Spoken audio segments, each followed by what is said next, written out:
estamos hablando de que hay algún tipo de necrosis dentro del tejido periodontal, ¿cierto? Y dependiendo de los tejidos que afecte esa necrosis, vamos a tener una gingivitis necrotizante, una periodontitis necrotizante o una estomatitis necrotizante, ¿ya? ¿Cuál vendría siendo la diferencia entre las tres? Si tuvieran que definir qué es una gingivitis necrotizante o cuál es la diferencia entre una gingivitis y una periodontitis necrotizante, ¿cuál sería? Michelle. ¿No sabe? Ah, yo pensé que estaba buscándolo ahí para darme la respuesta exacta. ¿Cuál sería la diferencia entre una gingivitis y una periodontitis necrotizante? Pérdida de nivel de inserción clínica y principalmente que en uno está afectada la encía, únicamente en el otro está afectado todo el tejido periodontal, ¿ya? ¿Y qué será una estomatitis necrotizante?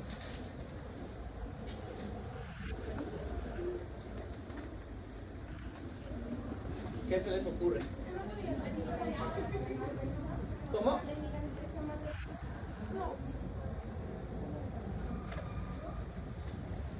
Eso que usted me dice es una necrosis por vasoconstricción.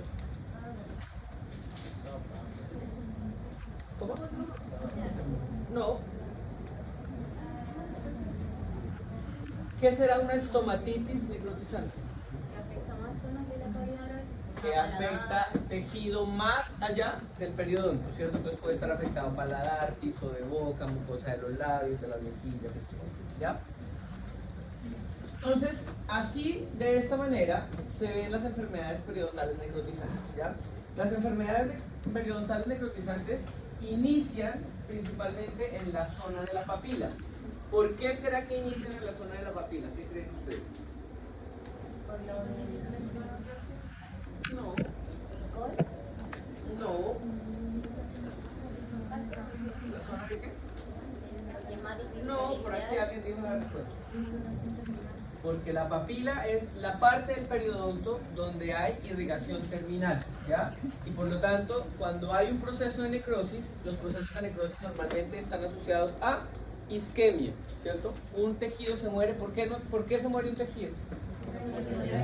Porque no tiene oxígeno, ¿cierto? No le llega sangre con oxígeno, ¿cierto? Entonces, por eso parte en la papila, ¿ya? Cuando hablamos de gingivitis necrotizante, estas lesiones están limitadas exclusivamente a las papilas o incluso un poco a la encía libre. Cuando hablamos de periodontitis necrotizante, ya las lesiones son un poco más grandes y clínicamente se ve la lesión, pero además, si vemos una radiografía, vamos a tener también pérdida de hueso. Si yo sondeo, voy a tener pérdida de inserción, sacos periodontales, ¿ya? Y una estomatitis necrotizante, como ustedes mencionaron, es una lesión necrótica más allá de los tejidos periodontales, ¿ya? Dentro de las características de las enfermedades periodontales necrotizantes como primordiales están tres: la necrosis, el dolor y el sangrado, ¿ya? Normalmente una gingivitis, ¿será que duele? Una gingivitis inducida por biofilm dental. Puede, dice Amanda.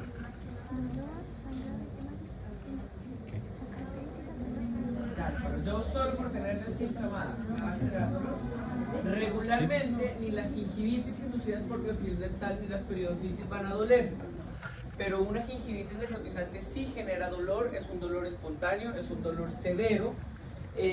Además vamos a tener el aspecto necrótico, ¿cierto? Si usted se encuentra esto en la encía de su paciente, ¿a usted le parece que eso es normal? No, ¿no es cierto? Nosotros ya conocemos cuáles son las características de un tejido normal y por lo tanto que tenga esa placa como blanquecina, medio oscura, ¿cierto? Con bordes a lo mejor irregulares, nos da un indicio de que hay algo que está mal, ¿cierto? Que tiene estas placas necróticas. Además hay sangrado espontáneo, ¿ya? De la nada al paciente le sangra cerca de esa lesión.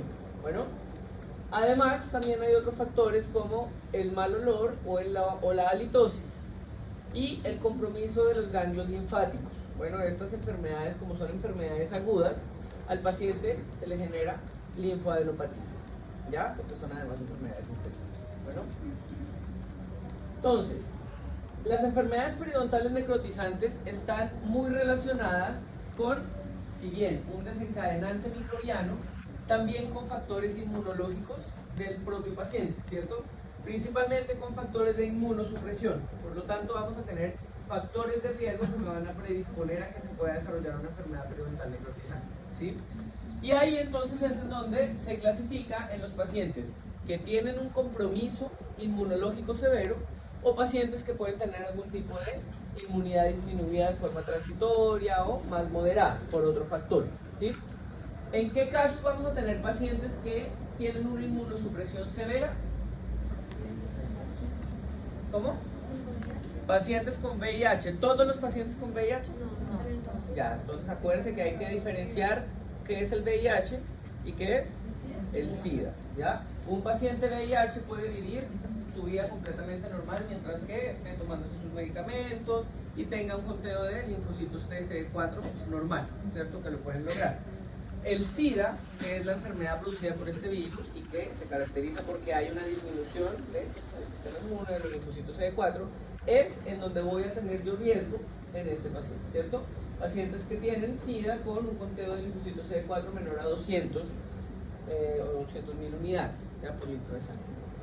Y que tienen carga viral detectable. Bueno, acuérdense, por ejemplo, cuando ustedes vean a un paciente que tiene VIH, estos dos parámetros son los que tenemos que tener en cuenta para ver que el paciente esté compensado y que esté controlado.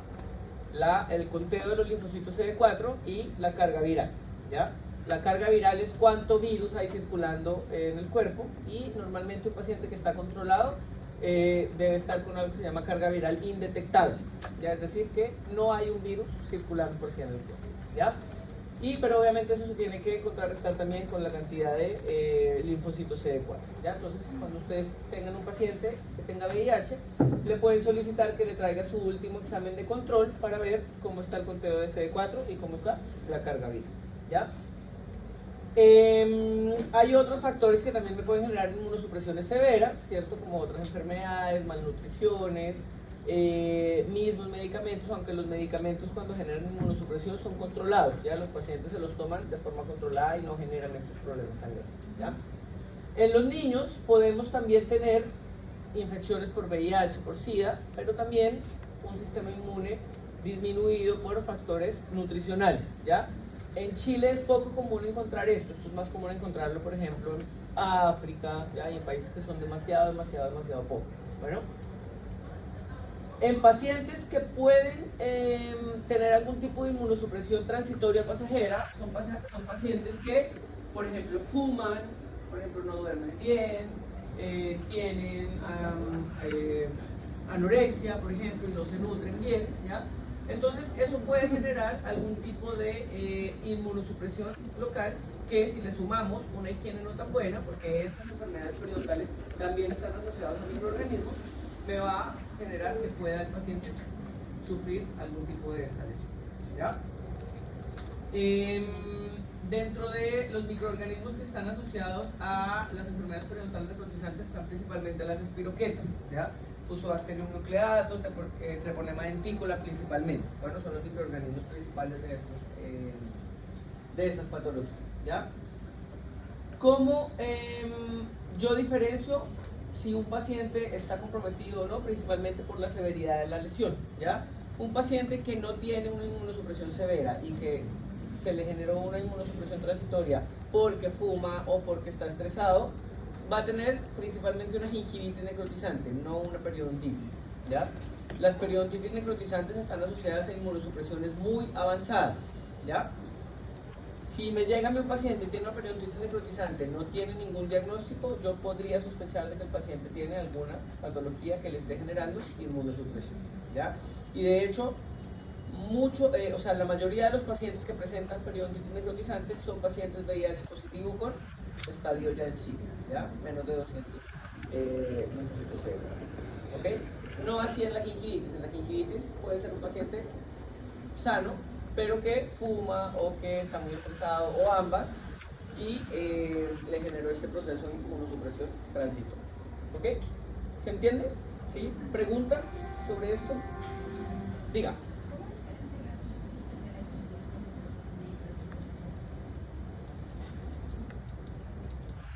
Por la presentación clínica, ¿ya? En un paciente con gingivitis inducida por biofilm dental, yo no voy a tener lesiones necróticas, ¿ya? La gingivitis necrotizante tiene las lesiones necróticas. Ahora, ¿Puede un paciente tener gingivitis inducida por biofilm dental y además gingivitis necrotizante? Sí, puede. ¿Ya? ¿Por qué? Porque estas enfermedades necrotizantes también están relacionadas con biofilm periodontopatón. ¿Ya? Entonces puede tener la encía inflamada, incluso puede tener periodontitis y además alguna zona con necrosis de la encía. ¿Sí? ¿Se entiende? Dígame. Sí, normalmente son localizadas, ¿ya? No es que en toda la boca tenga necrosis, a menos que tenga un estado de inmunosupresión muy avanzada y de ahí ya estamos hablando de una estomatitis necrotizante, ¿ya? Tratamiento de las gingivitis necrotizantes. Primero controlar la fase aguda, eso lo vamos a ver un poquito después en unos seminarios. Controlar la parte aguda, es decir, controlar el dolor, se da medicación y obviamente eliminar el factor desencadenante que viene siendo la placa bacteriana. ¿Ya? Hay unos protocolos, hay unas combinaciones de antibióticos, se da enjuagues de clorexidina y luego al paciente se hace la eliminación de factor enteógeno. ¿Ya? Ahora, segunda categoría, las periodontitis. Bueno, las periodontitis, ¿cómo ustedes las pudieran definir? Si yo le dijera, defina la enfermedad periodontitis, ¿qué podrían decir? Pérdida de sensación clínica, ok. Es crónica, no reversible, ¿qué más? Es inflamatoria, ¿sí? ¿Qué más? Bueno, está clasificada en diferentes estadios, ok, ¿ya? Pero una definición de periodontitis es esta, ¿ya? Todo lo que ustedes dijeron está bien, ustedes me mencionaron características de la periodontitis, bueno, pero lo que primero tenemos que ver es que es una enfermedad crónica, ¿ya? La periodontitis es una enfermedad que no se da de un día para otro, no es que yo, ay, hoy estoy sano y mañana me dio periodontitis, no. La periodontitis es una enfermedad que abarca harto tiempo para su progresión, bueno. Y además, todas las periodontitis iniciaron en algún momento como una gingivitis, ¿ya? Siempre para que haya periodontitis tuvo que haber una gingivitis previamente, ¿ya? No todas las gingivitis van a pasar a periodontitis. Bueno, algunos pacientes se van a curar de la gingivitis, otros se van a quedar muchos años con gingivitis y otros, esa gingivitis va a progresar a periodontitis, ¿ya? Pero siempre una periodontitis partió teniendo una gingivitis, ¿ya? Dice que es multifactorial. ¿Qué querrá decir eso? Asociada a múltiples factores, ¿no es cierto? ¿Como cuáles podrán ser? Fumar, por acá dicen, ¿cómo? Enfermedades sistémicas, ¿qué más? Diabetes. Dieta no tanto, higiene, ¿ya? Estrés. ¿Será que porque yo no me cepillo los dientes un día ya me va a dar periodontitis? No, ¿cierto? ¿Será que si por ejemplo Dima y yo hacemos una competencia y dejamos de cepillarnos los dientes la misma cantidad de días, nos va a dar al mismo tiempo periodontitis? No, ¿ya? La periodontitis se presenta de forma diferente en todas las personas. Y por eso se habla de que es una enfermedad multifactorial, porque a pesar de que haya la misma cantidad de microorganismos, los mismos hábitos, en algunas personas se desarrolla, en otras no, en unas más severo, en otras no, ¿ya? Y es porque depende de factores inmunológicos, de enfermedades sistémicas, de hábitos, de la misma composición del biofilm, ¿cierto? De las mismas características que tienen los microorganismos, como la saliva, ¿cierto? Todas las condiciones del hospede, ¿ya? Que me puedan favorecer, ¿ya? Y dice, asociada a un biofilm disbiótico. ¿Qué significará eso? Que hay una pérdida del equilibrio entre el biofilm que hay en la cavidad bucal, ¿ya? ¿Será que yo podré tener una porfiromonas gingivales por ahí rondando en mi boca sin que me haga daño? Sí, yo puedo, ¿ya? El problema es cuando se me cambia la flora benéfica, disminuye y aumenta la flora patógena, ¿ya? Y ahí tenemos un problema. Y se caracteriza por una destrucción progresiva del aparato de sostén del diente, o sea, destrucción progresiva del periodonto, ¿ya? En cuanto a los tejidos, la diferencia entre una gingivitis y una periodontitis es que la gingivitis me afecta, ¿qué tipo de periodonto? Protección, ¿cierto? Y la periodontitis, Ignacio, ¿qué me afecta? ¿Cuál? De inserción, muy bien. ¿Ya? Entonces, si yo hiciera test, ya, porque yo puedo diagnosticar la periodontitis de forma clínica apoyándome en una radiografía y complementándola con un examen microbiológico, ¿cierto? Yo puedo meter un conito de papel al surco, sacarlo, sembrarlo, como hicimos, ¿se acuerdan que lo hicimos en infectología? ¿Ya? Y me pueden crecer colonias bacterianas, ¿ya? Y ahí yo identifico. Bueno, ¿se acuerdan cuáles eran las bacterias asociadas a la periodontitis? El Agregatibacter actinomycetes conmitans, ¿qué más?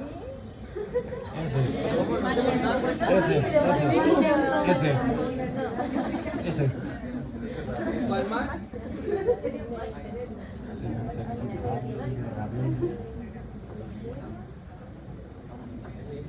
Auro no tiene nada que ver con periodontitis.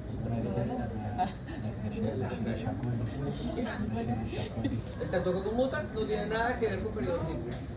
Yo puedo tener la boca llena de Streptococcus mutans y no me va a dar fiebre. Porphyromonas gingivalis, ¿qué más? Oigan, yo les hice infectología. Treponema dentícola, ¿qué más? Tannerella forcivio, claro, leyendo la pirámide, cualquiera. ¿Ya? ¿Se acuerdan que había un gráfico que era una pirámide que tenía colorcitos? Ya bueno, para infectología les dije que no se la tenían que aprender, pero para periodontia sí, ahora sí se tienen que aprender todos esos colorcitos y todos los colores. ¿Ya? Por eso, pero tenían que recortar. Bueno, entonces yo puedo sembrarlos ahí, ¿ya? Radiográficamente, ¿yo qué parte del diente analizo o del tejido analizo? El reborde, la cresta alveolar, ¿cierto? Con respecto a la línea amelosegmentaria, cuánto he perdido, ¿verdad? Clínicamente, lo que ya sabemos, hacemos nuestro periodontograma en búsqueda de pérdidas de nivel de inserción clínica, sacos periodontales y visualmente signos inflamatorios, ¿cierto?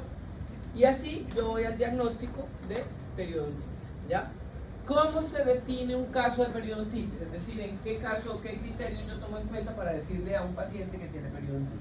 Bueno, en la clasificación actual de la enfermedad periodontal aparecen estas dos situaciones para diagnosticar periodontitis. La primera, pérdida de inserción clínica interproximal en 2 o más dientes no adyacentes.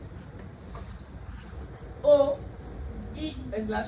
pérdida de inserción clínica en cara libre de 3 milímetros con profundidades al sondaje de más de 3 milímetros en 2 o más dientes. Ya esas son las dos formas en las que se diagnostica periodontitis. Ahora, ¿qué significa esto? Pérdida de inserción interproximal en 2 o más dientes no adyacentes. No puede ser, por ejemplo, acá, bestial. Exactamente, ¿cierto? Que si yo tengo 2 dientes aquí pegaditos y tengo pérdida de inserción acá y tengo pérdida de inserción acá y nada más, eso yo no lo puedo clasificar como periodontitis, ¿ya? Tiene que haber otro diente en otro lado que también tenga pérdida de inserción, ¿ya? Ahora, para diagnosticar periodontitis, esa pérdida de inserción clínica tiene que estar asociada a infección periodontal. ¿Cómo hacemos o cuál es el signo que nos indica a nosotros que hay una pérdida de inserción progresiva por destrucción infecciosa del periodonto?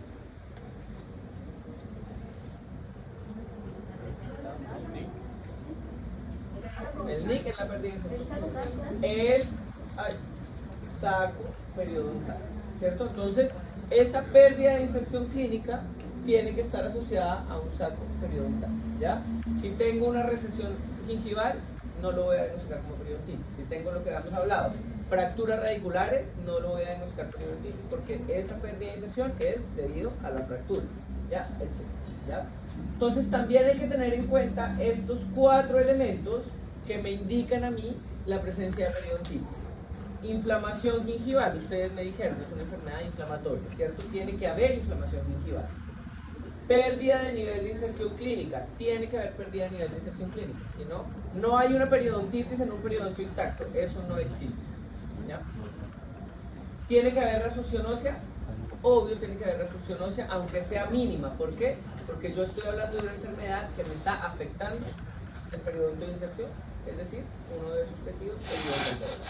Y la presencia de saco periodontal, ¿ya? ¿Cómo se define saco periodontal? ¿Quién pudiera darme una definición de saco periodontal? Sin leerla en el PPT. Diga, aquí levanto la mano. ¿Sí? ¿Ok?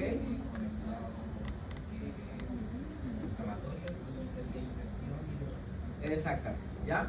La definición de saco periodontal me implica una profundización patológica del surco gingival con características inflamatorias, ¿cierto? Puede haber pérdida de hueso con pérdida de nivel de inserción clínica, es decir, migración apical del epitelio reunido, ¿ya?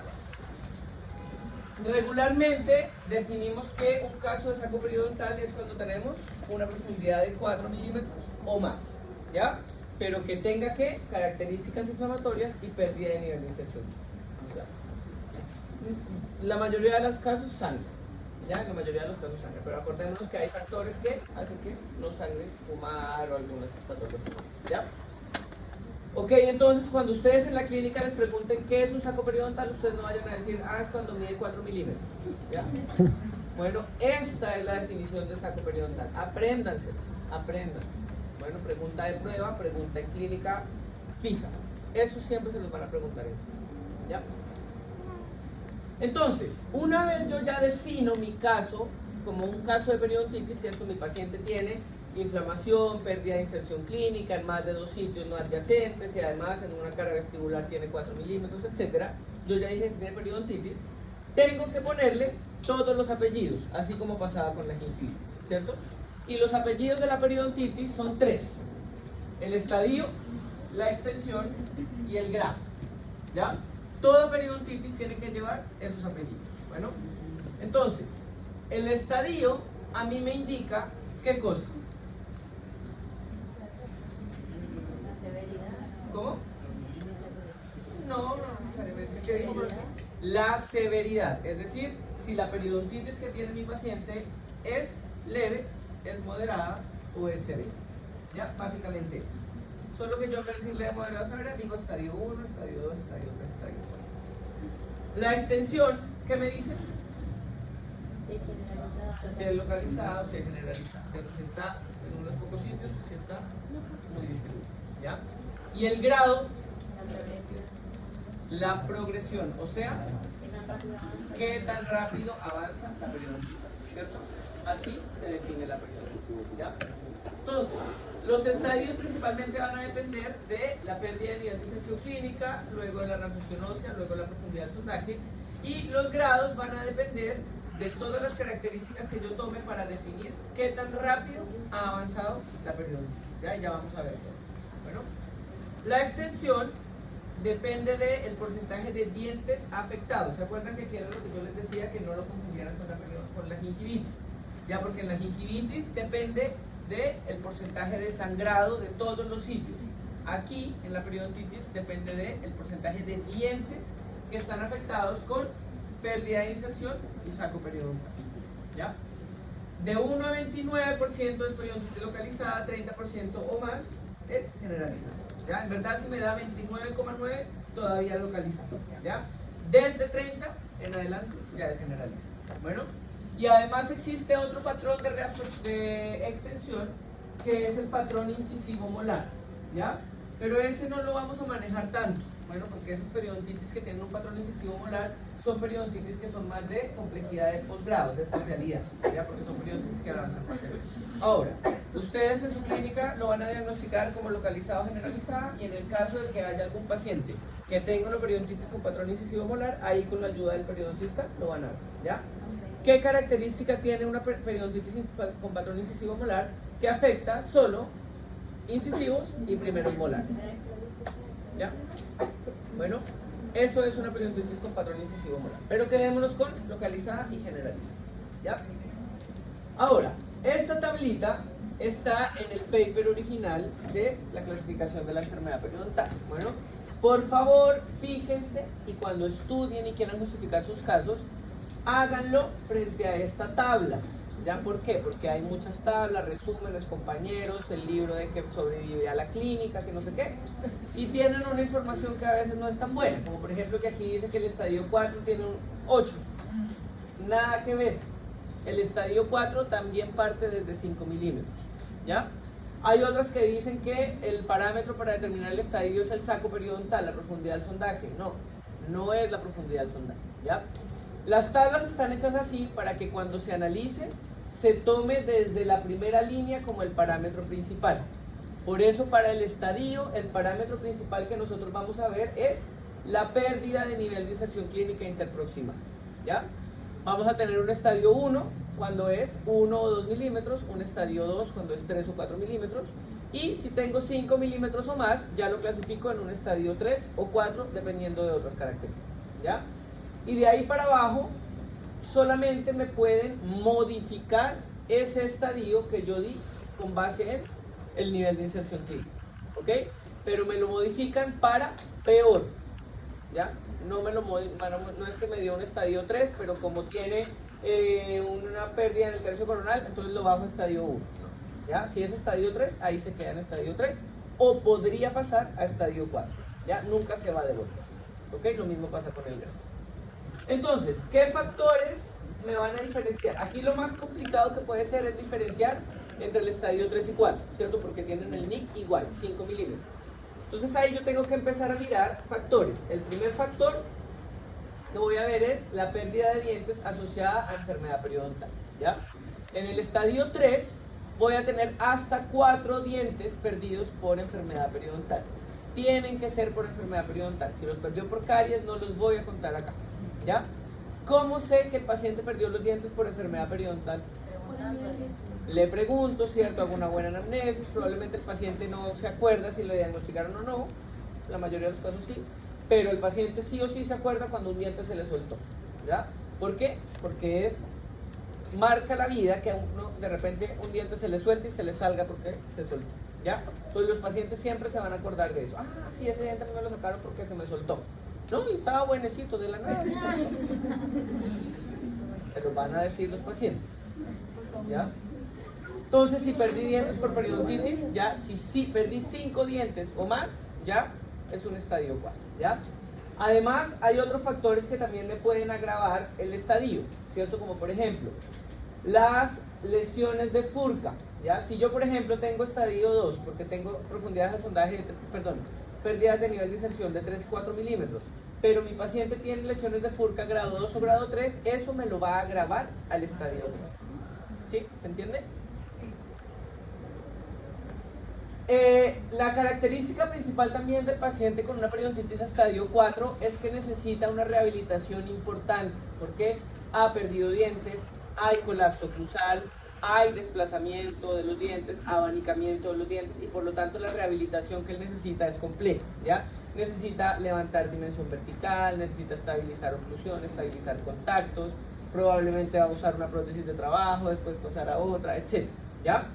Y los pacientes que tienen estadio 4 son pacientes que requieren un tratamiento complementario, tanto de la parte periodontal como de la rehabilitación, ¿cierto? Entonces, a medida que vamos avanzando con la periodontitis, o con el tratamiento de la periodontitis, también el rehabilitador va avanzando, estabilizando oclusión, ¿cierto? Haciendo algún tipo de desgaste para disminuir el trauma oclusal, ¿verdad? Trauma oclusal secundario es una característica del estadio 4. Bueno, pone a lo mejor una prótesis de trabajo mientras nosotros estamos haciendo el tratamiento periodontal, etc., ¿ya? Estas periodontitis estadio 4 en general son de tratamiento también de especialidad. Bueno, de hecho, las recomendaciones del Ministerio de Salud es que el odontólogo general trate solo periodontitis estadio 1 y 2 y que el estadio 3 y 4 sean de competencia del especialista, ¿ya? Ahora, ustedes igual, depende del caso, van a poder tratar periodontitis estadio 3, ¿ya? Pero tienen que ver con su tutor y obviamente tienen que tener el apoyo del tutor para tratar, ¿ya? ¿Se entiende esto? ¿Cómo van a diferenciar los diferentes estadios? ¿Cuánto la redundancia? ¿Sí? ¿Ya? Ok. Segundo apellido que le van a poner, segundo apellido que le van a poner a la periodontitis va a ser el estadio, o sea, la extensión, ¿ya? Entonces, primer apellido, estadio, segundo apellido, extensión, ¿ya? Localizada, menos del 30%, generalizada, 30% o más, ¿ya? Y el tercer apellido que le van a poner a la periodontitis va a ser el grado, ¿ya? Que como ustedes mencionaron, es qué tan rápido va avanzando la periodontitis. Si es un grado A, es una periodontitis que avanza lento. Si es un grado C, es una periodontitis que avanza más rápido, ¿ya? ¿Cuáles, si ustedes ven esta tabla, vendría siendo el primer parámetro que yo tendría que tomar en cuenta para determinar el grado de la periodontitis?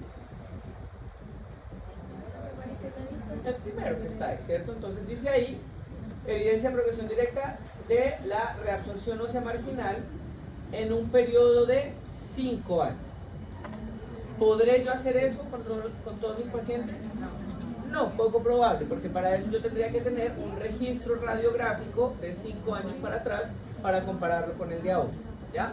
Entonces, si lo puedo tener, porque hay pacientes que guardan todas sus radiografías, ¿cierto? Y lo llevan a todas, perfecto, lo voy a hacer con eso. Yo comparo la radiografía de hace 5 años con la radiografía de hoy y veo cuánta es la diferencia en la pérdida de hueso en 5 años, ¿ya?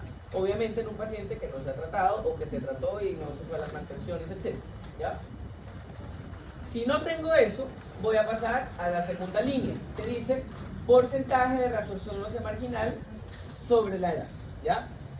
Y ese va a ser el parámetro 1 que normalmente vamos a usar nosotros aquí en la clínica para poder definir eso, ¿ya? ¿Cómo lo vamos a hacer?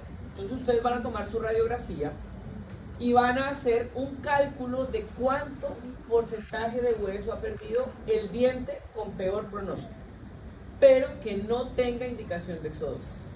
¿Ok? ¿Se entiende? Sí, pero no cómo hacerlo. Entendí lo que dijo, pero Entonces, no cómo nuevamente, calcularlo.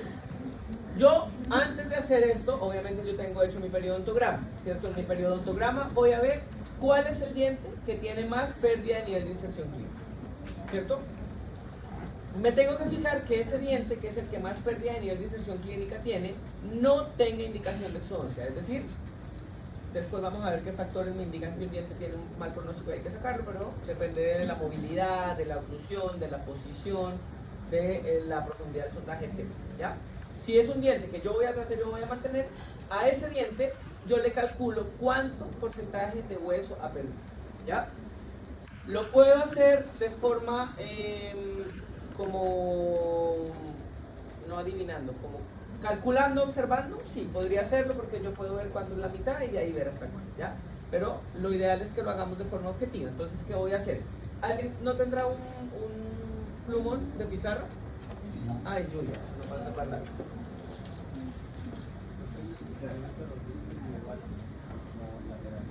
La movilidad. Sí, mire. Ahí está. Trauma cruzal secundario, disfunción masticatoria, eso me implica que hay movilidad. Entonces, yo voy a tener en mi radiografía, por ejemplo, el molar, ¿cierto? ¿Sí? Y ese molar tiene su nivel óseo ahí, ¿verdad? Entonces, ¿cómo yo puedo calcular? Yo puedo dar una mirada y decir, ah, ya no, tiene como el 50% de reabsorción ósea, ¿ya? Pero lo ideal, como les digo, es que yo lo haga de forma objetiva. Entonces, ¿qué hago? Yo mido desde donde debería ir al hueso hasta el ápice de la raíz, que eso vendría siendo el 100%, ¿cierto? Entonces, desde aquí hasta aquí, ¿sí? ¿Por qué? Porque 2 milímetros hacia apical del límite melosegmentario mido, y aquí, por ejemplo, voy a tener, no sé, 20 milímetros, ¿sí? Ahora mido cuánto me queda de hueso. Me quedan 13 milímetros, ¿sí? Y hago una regla de 3. Entonces, si 20 milímetros era el 100%, 13 milímetros que me queda, X. Alguien que me haga esa operación matemática rápidamente. 13 por 100 dividido 20.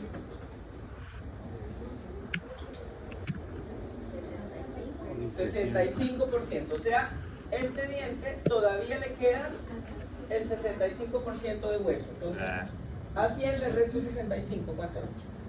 55 o 45. No, 35. 35. 35. 100 ah, sí, 35.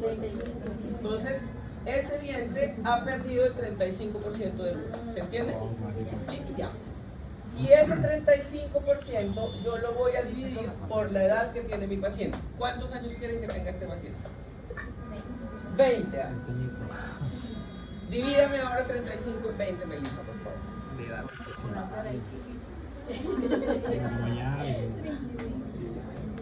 1,75 de edad. 1,75. ¿En cuál de estos 3 puntos iría? ¿Grado? C, ¿cierto? Porque me da mayor Tan, a tan, 1. oh my God.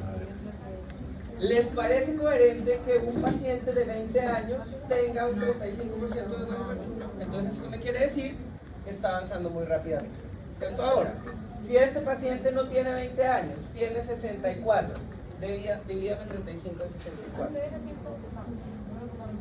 64, 1,75 sería es decimales como 2 y algo. 0,54. 0,54 ¿dónde entra? ¿Acá, acá o acá? Grado B. En el grado B, ¿cierto? Entre 0,25 y 1. Por lo tanto, es esperable que un paciente de 64 años pueda tener un 35% si tiene periodontitis. Sí, podría ser, ¿cierto? Por lo tanto, no está avanzando muy rápido, está avanzando de forma regular, ¿sí? Ahora, si por ejemplo mi paciente tiene 64%, pero tiene 5% de pérdida, divida 5 en 64.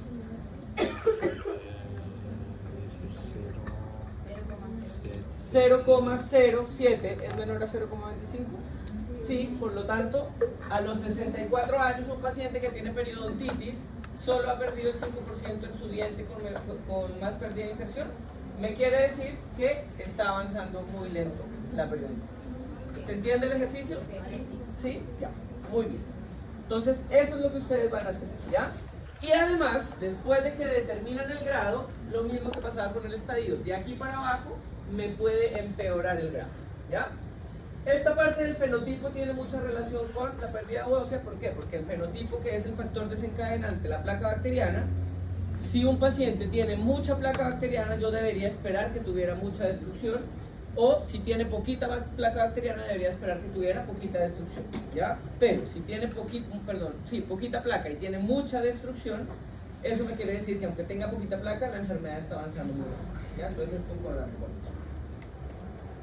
Y estos dos, tabaquismo y diabetes, me van a modificar este grado agravándolo, ¿ya? Entonces, si por ejemplo mi paciente me dio en el grado A, ¿cierto? Porque era el de 64 años con solo 5% de pérdida, pero tiene diabetes, ahí ya va a pasar al grado B, ¿ya? O al grado C, dependiendo del control de la diabetes. O igual, me dio grado B, pero se fuma 27 cigarrillos en el día, eso me va a agravar el grado, porque el cigarro, independiente de todo, va a hacer que avance más rápido la enfermedad. ¿Se entiende? Diga. Entonces, si yo tengo una característica de un grado más alto, paso de esta manera. Sí, ¿ya? Pero tiene que partir de acá, ¿ya? Lo mismo que en el estadio tenía que partir de la pérdida de NIC, aquí tiene que partir de la reabsorción ósea marginal versus la... Sí, ¿ya? Entonces, si usted va a justificar, porque obviamente si el paciente fuma 20 cigarrillos al día, yo al tiro ya sé que es grado C. Pero cuando yo lo justifico, usted no puede ir a justificar, es grado C porque fuma, no. Tiene que justificar. El grado de reabsorción ósea es tanto, pero como fuma, se me va a agravar a grado C. ¿Se entiende? ¿Ya? Los factores de riesgo me modifican el grado agravándolo. ¿Ya? Ahora, si me da grado C, pero no fuma, no es que lo voy a devolver al grado A, no, se va a quedar en grado C. ¿Ya? ¿Se entiende? ¿Sí?